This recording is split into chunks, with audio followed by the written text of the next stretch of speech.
Баршаңызға сәлем.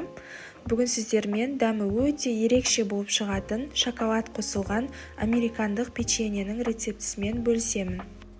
Ең бірінші осылай сары майды водяной баняда ерітіп аламыз. Одан соң шоколадтарымызды майда-майда бөлшектерге бөліп тураймыз.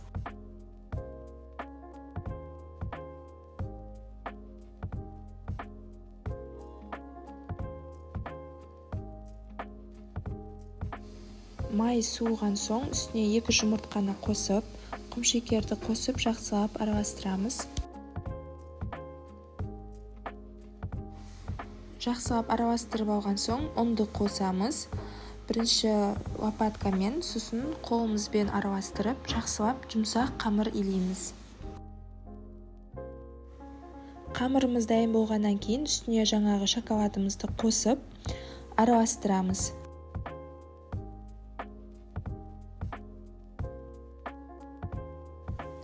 Қамырымыз дайын болды. Енді осыны жарты сағатқа тоңазытқышқа салып қоямыз.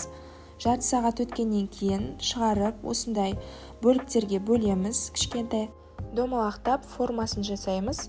Және де 160 градуста 30-35 минут пісіріп аламыз.